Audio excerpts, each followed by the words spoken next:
Hey everyone, RogueGold here, and today I want to talk a bit more about the Descent mode that has just been added to The Division 2. From my experience and what I've heard from other people is that the mode does a pretty good job of explaining itself in the general basic concept of how you play it. If you've tried Descent out and you're still a bit confused on the general mechanics of the game mode, I did do a full breakdown of the mode during the public test server cycle that the mode was featured on, and I'll leave a link for that in the top corner and down in the description. But today, I want to go a bit further, and I want to give you all what I think are 5 must-know tips about the Descent game mode that are a bit lesser explained when it comes to the tutorials and various things that the game walks you through. Hopefully this helps out and gives you a bit of a leg up in the experience. If you end up enjoying the video, a like would be very appreciated, and be sure to click that subscribe button as well as turning on the notification bell so that you don't miss out on my future uploads and videos. Without further ado, let's get into this.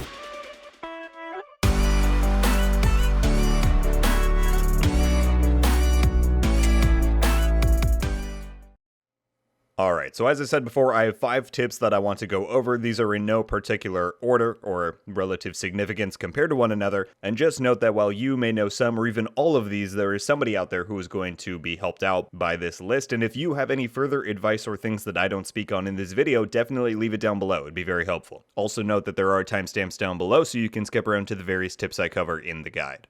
Alright, the first thing I want to talk about is the difficulty selection in the mode. This is one of the most core aspects of Descent, is you choosing which rooms you want to go to next. It always gives you options between different difficulty levels, different types of talents, all of those things. And while for the most part that's pretty self-explanatory, the easier rooms are easier, but they also give you less resources and currency that you can then spend at the Descent vendors, and the harder ones give you more. The main thing that I've seen a lot of people get confused is how those tie into your heat gauge, which is what determines when the Nemesis fight triggers. This is the main fight in the Descent mode that I'm sure most of you are aware of, where once you fill up the bar in the top right corner and it gets to 100%, you will fight the Nemesis, which is a copy of yourself. And the way the difficulty plays into that is that harder difficulty rooms make you get to the Nemesis slower. Now at first glance, that might seem a bit counterintuitive. You would think, well, if I do harder, then I get there faster. But the reason it's set up like that is because by doing the easier stuff, you get less resources as you go on. You're able to buy less talent slots, less restocks, things like that. And it means that if you choose the easy route to get to the Nemesis, then you're going to be less prepared by the time you get there. Because, let's say, for example, you do an easy room that gets you 6% on your heat gauge compared to a hard room that only gets you 3. So there is that extra layer of determination and factoring that you have to do into it when you think about what sort of difficulty do you want to take on, because not only is it about the actual difficulty of that specific room and the amount of currency that you're going to get for it, but it's also about how prepared or not prepared you feel to take on the Nemesis and how quickly you want to fill up that heat gauge. Next up, let's talk about ammo and armor kit conservation. Now, obviously, Descent is a roguelite mode, which means that all aspects of your gameplay matter. How you use cover, how your playstyle is incorporated, and every type of resource that you have at your disposal. And one of the most important parts of this is determining how much ammo and armor you need and how you need to conserve it and make it last. Because there are only 2 points in which you can restock these 2 resources. The first is when you end a loop or begin a loop and you're at that lobby, you have the boxes there that you can restock from. But a full loop is 5 rooms, and especially if you get a bit further on, those 5 rooms can take up a lot of your resources to go through all of the enemies. The only other chance that you have to restock your ammo or armor is at the buy stations that come in mid-loop. These are designated by the little box symbol that shows up when you're looking at a difficulty loadout for a room, or if you start a room, up in the top left you'll see that same box symbol, and that means that at the end of the room you'll have access to one of these buy stations. It usually comes in the 3rd room of the loop, though I've seen it sometimes do the 2nd, so I don't know if it's always the same one. But it's very important to keep in mind how much longer you need to make your ammo last before you're going to run out, because if you're just down to your pistol, obviously you have infinite ammo there, but that's going to make things much more difficult. So if you're struggling with Descent, struggling with making your resources last, you need to try and devise a new plan around the idea of when you can actually restock, which again is midway through the loop and at the end or beginning of the next one. So keep that in mind.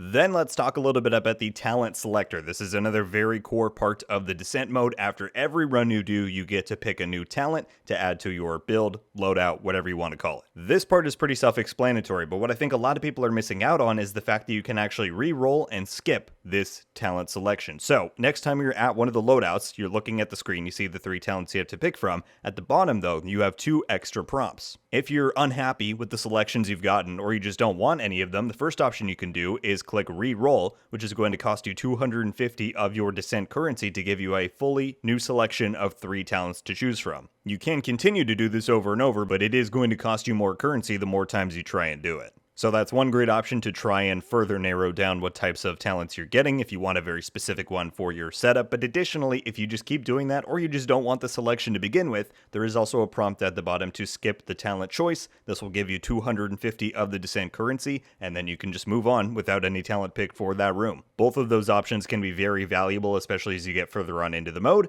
so now you know. Then let's talk a bit about the NSA Station, which is Descent's out-of-mode progression. Now, I think the game does generally guide you to this, but maybe not everyone really took a look at it or really knows what it's all about. The NSA Station can be found in 2 locations. It is either Wally is the NSA vendor at the Castle Settlement right next to where the Descent starting room is, or you can go to the other spot that is up by the White House, and there is a table that is right next to the Descent starting door, and that is the other NSA Station. And what this thing is essentially the same as the Countdown vendor from the Countdown game mode, where it is tied directly to the mode and how much currency you're getting in there. However, it is boosts and bonuses that you can buy that will help you out in your further Descent runs. This is how Descent kind of earns its roguelite name, because that implies that there is some form of permanent progression, and that is generally what this is. Not only can you buy direct bonuses like getting a 4th talent selection or getting stuff like a randomized talent on the start of your run, that's one that I purchased, but you can buy direct stat increases for each category. It's kind of like the Keener's Watch, but specifically for Descent, where you're getting stuff like crit chance and extra accuracy and hazard protection that will last permanently once you buy those bonuses. The big question everybody has had is, are these permanent once you buy them for the rest of time? Am I going to have these bonuses when I go into Descent?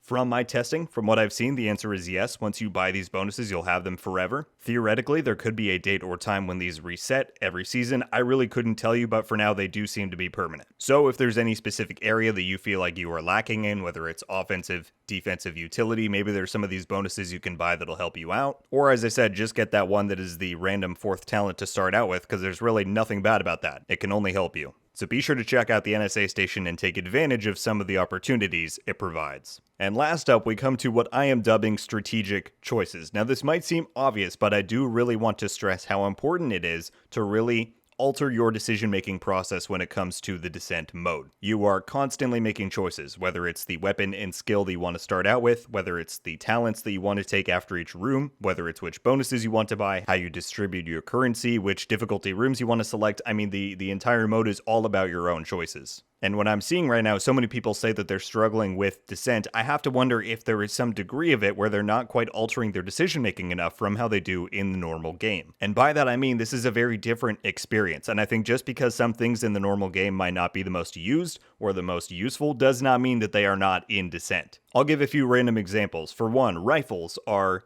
not the most used weapon class in the main game. If anything, I would say they're one of the least used, if not the least. However, in Descent, because everything is normalized to a degree, it's all kind of tuned down and scaled down, they do a lot of damage, and they're very good at ammo conservation, which is a huge issue that you can run into in Descent, especially once you get into those higher rooms. So if your starting options are a Vector or an ACR-SS, you know, a lot of people might want to take the Vector because, oh, it's a lot more fun to just run around and do that. Not only is that going to change the way that you play the mode, but it is also going to change your ammo conservation and your damage, where by the time you're fighting the boss, you might run out with shooting a bunch of bullets in him as a Vector, whereas if you have a rifle and you still have 60 rounds in your reserves, you can probably take him out. Additionally, let's talk about skills. You know, I think a lot of people rely on the same types of skills that are popular in the main game, namely the pulse. I've seen a lot of people take that, and while that can be valuable, at the end of the day, do you really need it? Because each of these rooms in Descent are not that huge, and there's a radar to let you know where the enemies are. For example, a skill that I find insanely useful is the Demolisher Firefly.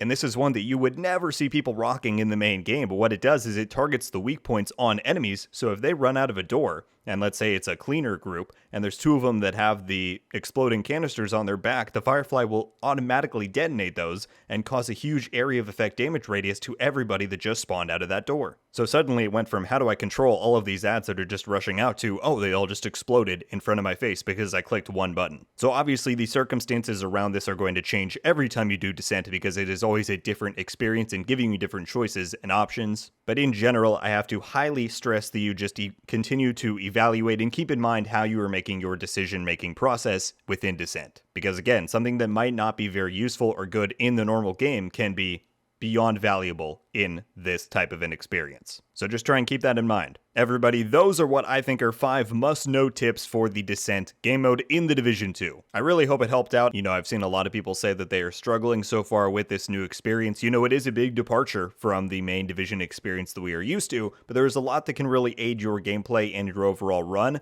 apart from just the moment-to-moment stuff that you're experiencing, such as thinking about ammo conservation and what types of talents you're taking, whether you want to reroll or skip, and those moment-to-moment choices like I was talking about. There's a lot there, so hopefully this helped out in some way. Let me know any of your thoughts about the Descent mode down below, and additionally, if you have any questions or things you are struggling with, please do leave them down below and I will do my best to help out. And again, if anybody else has additional advice or tips or whatever it may be, leave it there as well. Let's make this a constructive place. If you want to stay connected with me or you have further ideas that you want to share or brainstorm, be sure to check out the Twitter and Discord links down below. But that is going to do it for me today, everybody. Thank you all so much for watching.